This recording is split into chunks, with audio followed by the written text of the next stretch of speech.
Good morning everyone. Welcome back to GK today. I hope आप सब बिल्कुल ठीक होंगे और आज हम डिस्कस करेंगे 29 ऑफ जून के सबसे मोस्ट इम्पॉर्टेंट करंट अफेयर्स। चलिए स्टार्ट करते हैं अपना सेशन। फर्स्ट क्वेश्चन है, Bannerghatta biological park recently seen in the news is located in which Indian state. Bannerghatta biological park आजकल चर्चे में है, ये कौन से स्टेट में लाई करता है आपको ये बताना है। आंसर हो जाएगा ए ऑप्शन कर्नाटका। ठीक है, किस वजह से न्यूज में है? क्योंकि इंडिया का सबसे बड़ा लेपर्ड सफारी यहाँ पे क्रिएट किया गया है और अब ये ओपन हो चुका है, इसी वजह से न्यूज में था। ये सफारी 20 हेक्टेयर्स ऑफ लैंड पे फैला हुआ है और इसमें अब अभी तक मतलब 8 लेपर्ड्स रखे गए हैं। प्लान है कि इस नंबर को और ज्यादा इंक्रीज किया जाएगा फ्यूचर में। ठीक है, तो ये एरिया सिक्योर किया गया है रेलवे बैरिकाड्स के साथ और साथ ही एनक्लोज है 4.5 मीटर्स लंबी चेन लिंक मैश के साथ ही माइल्ड स्टील शीट्स का यूज किया गया है ताकि जो लेपर्ड्स हैं वो अपनी बाउंड्रीज में रहें और किसी भी तरह की कोई प्रॉब्लम सामने ना आए। ठीक है, तो बैनरघट्टा बायोलॉजिकल पार्क है कर्नाटका में। न्यूज में क्यों आया? क्योंकि यहाँ पे सबसे बड़ा लेपर्ड सफारी हाल ही में ओपन कर दिया गया है। नेक्स्ट है, recently where was the first international dairy federation Asia Pacific summit held. पहली international dairy federation Asia Pacific summit कहाँ पे कंडक्ट हुई आपको ये बताना है। आंसर है यहाँ पे Kochi Kerala, that is C option. तो first IDF regional dairy conference Asia Pacific conduct हुई है कोची में फ्रॉम 26 टू 28 ऑफ जून 2024। इस कॉन्फ्रेंस के लिए थीम क्या रखी गई थी? फार्मर सेंट्रिक इनोवेशंस इन डेयरिंग।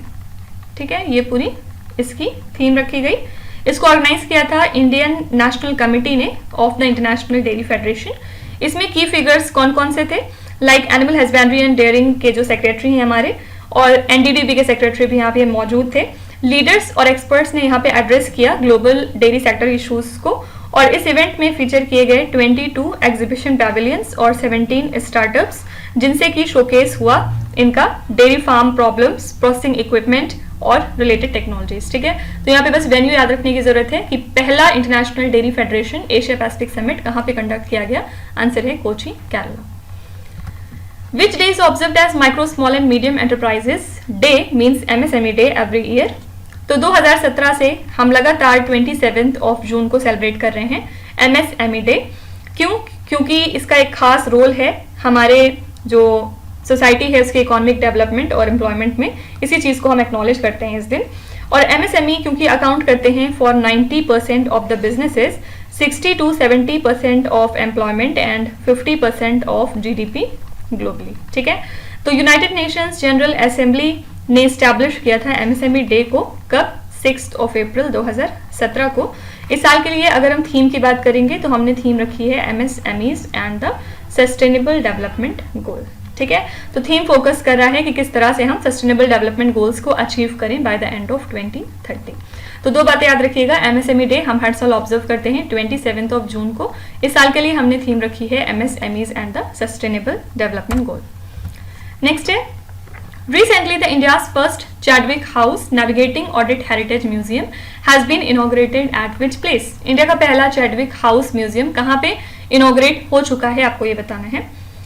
तो 164 ईयर्स के बाद finally controller and auditor general of India ने ओपन किया पहला museum at Chadwick House in Shimla. ठीक है, इसको इनॉग्रेट किया है हमारे कंट्रोलर एंड ऑडिटर जनरल ने। कौन है ये? जेसी मुर्मू। इस म्यूजियम के थ्रू हाईलाइट किया गया है इंडिया का federal audit heritage.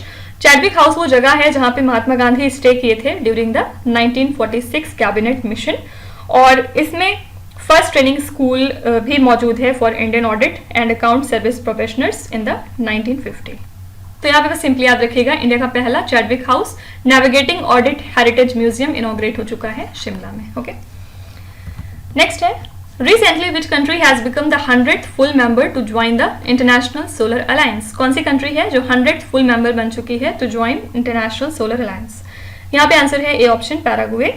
Paraguay 100th full member हो चुका है इंटरनेशनल सोलर अलायंस का और इसी के साथ इन्होंने ऑफिशियल तौर पे हैंड ओवर कर दिया है अपना इंस्ट्रूमेंट ऑफ रैटिफिकेशन नई दिल्ली में। इंटरनेशनल सोलर अलायंस की बात करें तो इसको को फाउंड किया था इंडिया और फ्रांस ने ड्यूरिंग द 2015 COP21 और ये प्रमोट करता है ग्लोबल सोलर एनर्जी डिप्लॉयमेंट को। इस अलायंस में अब 119 सिग्नेटरीज हो चुके हैं और साथ ही इसके 100 रेटिफाइड मेंबर्स हैं। इंटरनेशनल सोलर अलायंस का पर्पस क्या है? पेरिस क्लाइमेट एग्रीमेंट को इंप्लीमेंट करना through extensive solar energy adoption. ठीक है, तो पैराग्वे 100th फुल मेंबर हो चुका है to join the International Solar Alliance. देखिए, इसके अलावा defence research and development organisation यानी कि DRDO ने हाल ही में हैंडओवर कर दिया है medium range microwave obscurant chaff rocket को टू द इंडियन नेवी। कहाँ पे? नई दिल्ली में। ठीक है, और इसको डेवलप किया है DRDO के डिफेंस लेबोरेटरी ने इन जोधपुर। ये टेक्नोलॉजी जो है ये ऑब्सक्योर करती है रडार सिग्नल्स को और ये क्रिएट करती है एक microwave shield to reduce the radar detection. ये जो शाफ्ट रॉकेट है ये स्पेशल फाइबर्स का यूज करते हैं with unique microwave obscuration properties, जिनको असेंबल किया जाता है to enhance the radar evasion capabilities. Fine, तो आपसे ये सिंपली पूछा जा सकता है कि कौन सी ऑर्गेनाइजेशन है जिसने डिलीवर किया medium range microwave obscurant chaff rocket को to the Indian navy? Answer is DRDO। Recently, which military station has become the second military station in India to construct a plastic waste road? कौन सा military station है इसमें से जो second बन चुका है जिसने कंस्ट्रक्ट किया है एक प्लास्टिक वेस्ट रोड?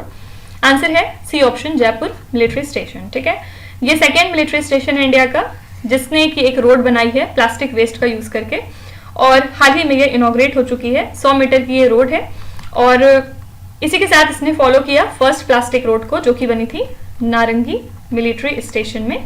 ये कहाँ पे है? असम स्टेट में। ठीक है, तो ये रोड्स बहुत ज़्यादा ड्यूरेबल होती हैं और इसमें लेस वेयर एंड टेयर के चांसेस होते हैं, वाटर इंडक्शन भी रिड्यूस होता है और साथ ही सस्टेनेबिलिटी इससे इंक्रीज हो जाती है। तो Jaipur military station second military station है इंडिया का जिसने की कंस्ट्रक्ट किया एक plastic waste road. Mark Rutte, recently appointed as new Secretary General of NATO, is the Prime Minister of which country? Mark Rutte, जिनको अपॉइंट किया गया है as a new secretary general of NATO, ये कौन से country के prime minister हैं आपको ये बताना है।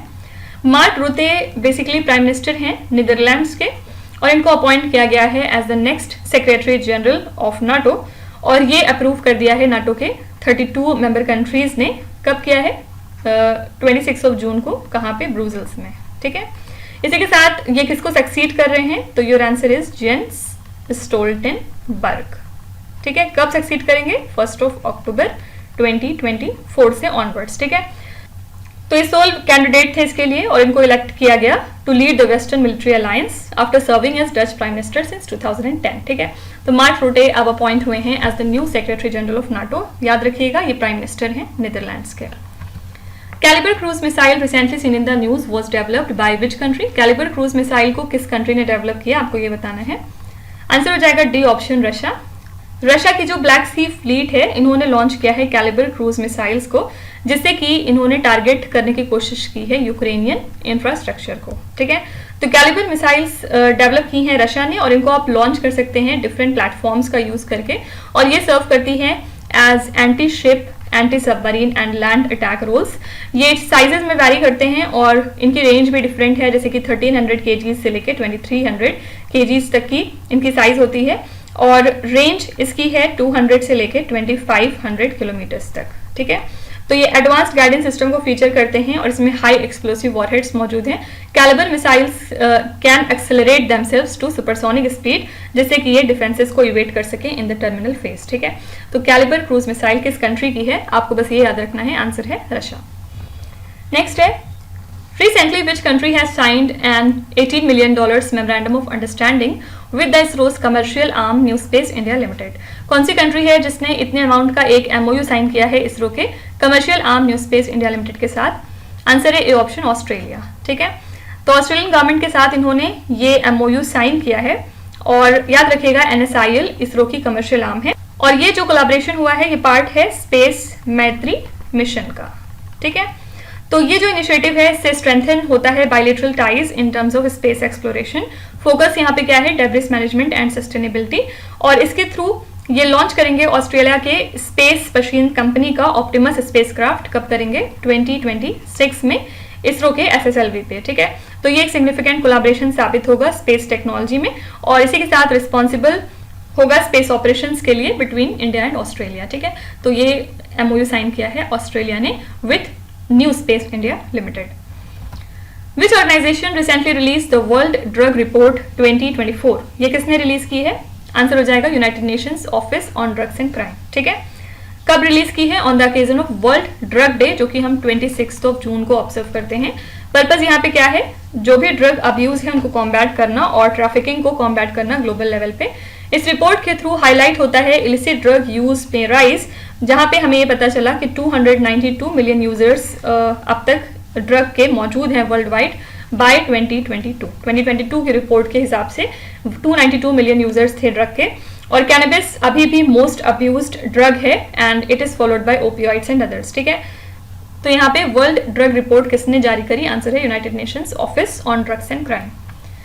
Which institute has recently signed a memorandum of understanding with the University of Leeds to launch the joint virtual Center of Excellence on Sustainable Development? ये है IIT Madras, that is C option. इन्होंने university of Leeds के साथ मिलकर partnership करी है to establish the joint virtual centre of excellence on sustainable development.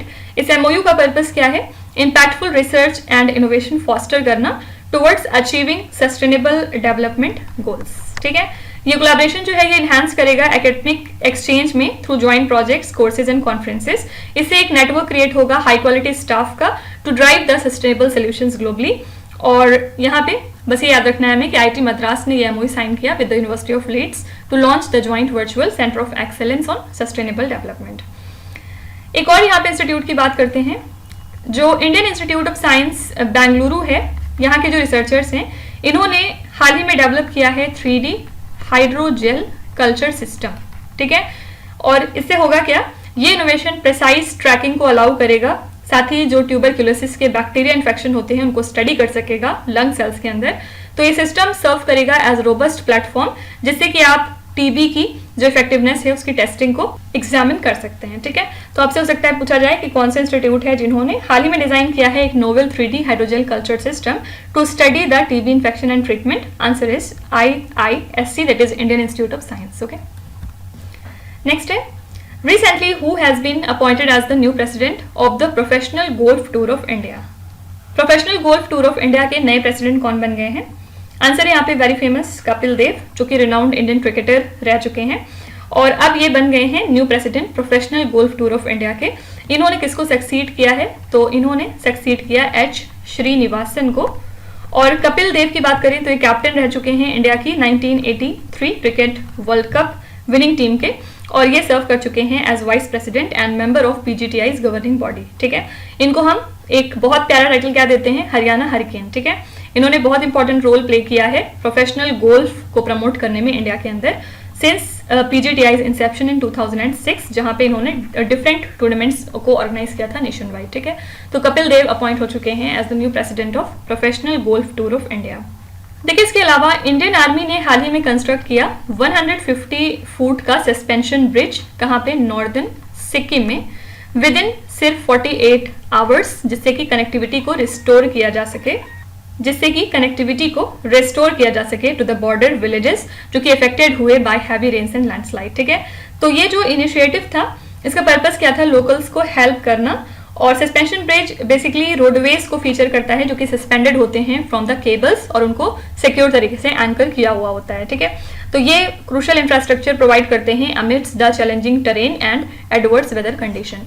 आपसे अगर पूछा जाए कि हाल ही में इंडियन आर्मी इंजीनियर्स ने कंस्ट्रक्ट किया 150 फुट का सस्पेंशन ब्रिज कौन से स्टेट में to reconnect the border villages which got cut off due to heavy rains? Answer हो जाएगा सिक्किम। ठीक है, नेक्स्ट है Which district of UP is known as City of Knives? ये सब जानते होंगे I am sure, it is Rampur district. Rampur district को सिटी ऑफ नाइव्स के नाम से जाना जाता है क्योंकि यहाँ पे क्राफ्ट होता है रिनाउंड रामपुरी चाकू सिंस द 18th सेंचुरी। ठीक है, ये जो प्लेट्स हैं सिंबल्स होते हैं आर्टिजनशिप और रॉयल पैट्रोनेज के, और इनको बनाया जाता है हाई क्वालिटी स्टील का यूज करके। इसमें जो है पेयर्ड होते हैं विथ हैंडल्स ऑफ बोन, और इसके अलावा हॉर्न और आइवरी भी मौजूद होता है। तो 1990 में इसके ऊपर बैन लग गया था कि इस ब्लेड को अब क्रिएट नहीं किया जाएगा टू रिड्यूस द वायलेंस, लेकिन फिर भी रामपुर आर्टिजन्स ने इसको लीगल तरीके से फिर से अडॉप्ट कर लिया है, इसकी वजह से न्यूज में आया। ठीक है, क्यों किया है? अपने जो क्राफ्ट की लेगेसी है उसको प्रिजर्व करने के लिए। फाइन, तो सिटी ऑफ नाइव्स हम किसको कहते हैं? आंसर है Rampur city of UP. Last question है, Raimona National Park recently seen in the news due to an antelope-like mammal, mainland Saro is located in which Indian state? Raimona National Park कहाँ पे है आपको ये बताना है। एक mainland Saro है जो कि एक मैमल होता है between a goat and an antelope, ये साइट हुआ है at 96 meters above the sea level, कहाँ पे, रायमोना नेशनल पार्क में, नियर ह्यूमन हैबिटेशन, ठीक है। और इसको डॉक्यूमेंट किया टीम ऑफ साइंटिस्ट ने। ये फाइंडिंग पब्लिश हुई जर्नल ऑफ थ्रेटेंड टेक्सा में। और ये जो सैरो है ये ज़्यादातर पाए जाते हैं 200 से लेके 3000 मीटर्स में in the India Bhutan border reason.